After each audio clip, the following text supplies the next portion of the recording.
la Russie et les États-Unis n'ont jamais été des alliés. L'humanité se rappelle des tensions de la guerre froide et la Russie ne s'est jamais remise de sa défaite cuisante et démoralisante en tant que puissance mondiale. Tandis que les États-Unis ne deviennent pas les meilleurs amis de Vladimir Poutine, nous avons aussi pris conscience que la Russie est une superpuissance dans le monde et nous devons la prendre très au sérieux. Larry et Obama dédaignent Poutine car il ne répond qu'à la force et à la rigidité, et c'est exactement ce qu'il apprécie chez Donald Trump.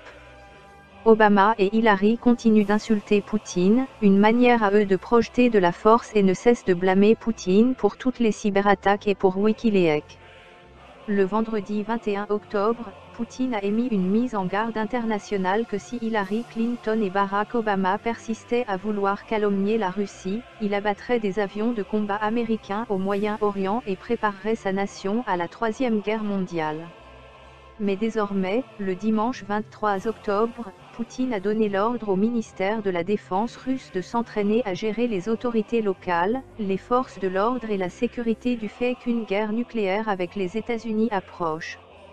Et avec les États-Unis au bord d'un conflit total, Hillary Clinton a passé les 2 derniers jours à blâmer Poutine et la Russie pour Wikileaks et continue de le traiter de « voyou fantoche ». Moscou a envoyé un message très honnête à Obama et Hillary en stationnant délibérément des dizaines de porte-avions pour mener des opérations en Syrie. En plus de cela, Poutine s'est mis à déployer des navires d'espionnage pour surveiller les câbles Internet sous-marins de la région. Ce geste a été initié du fait que les États-Unis et la Russie persistent à ne pas se mettre d'accord sur le devenir syrien, mais c'est bien la première étape vers la Troisième Guerre mondiale. Poutine a alerté Obama que s'il ne se mettait pas à coopérer et à autoriser la Russie d'apporter son soutien dans cette lutte, il abattra des avions de combat américains et lancera plusieurs missiles balistiques sur les États-Unis d'Amérique.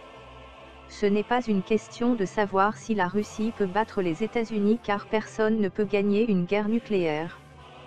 Tout ceci est la conséquence d'Obama et d'Hillary qui risquent de mener une guerre contre la Russie juste parce qu'ils ont envie de blâmer Poutine pour les fuites de Wikileaks, plutôt que de blâmer le contenu déplorable de leurs propres emails, ce qui est une attitude très irresponsable.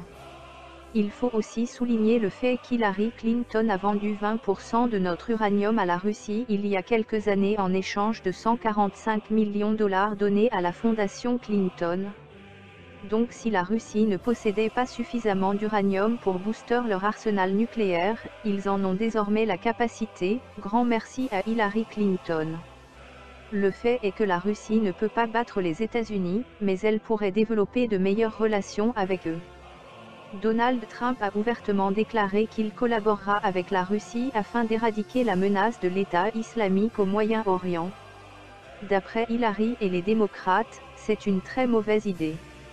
Vladimir Poutine continuera de prendre plusieurs précautions en cas de guerre nucléaire du fait que si Hillary Clinton remporte les élections présidentielles, elle s'engagera dans un conflit armé. En tant que secrétaire d'État, elle a créé les guerres en Libye, en Syrie et en Iran et aussi en créant l'État islamique, ISIS. Qui peut en vouloir à la Russie de prendre quelques précautions ? Si une présidente Clinton effraie la Russie au point de préparer tout le pays à une guerre nucléaire apocalyptique, imaginez la terreur que devraient ressentir les citoyens du monde à l'heure actuelle. Source, Russia Today, le 23 octobre 2016. Merci à vous de me suivre et si la vidéo vous a plu vous pouvez toujours laisser un pouce bleu ou dans le cas contraire vous pouvez laisser un pouce vers le bas. À bientôt les amis.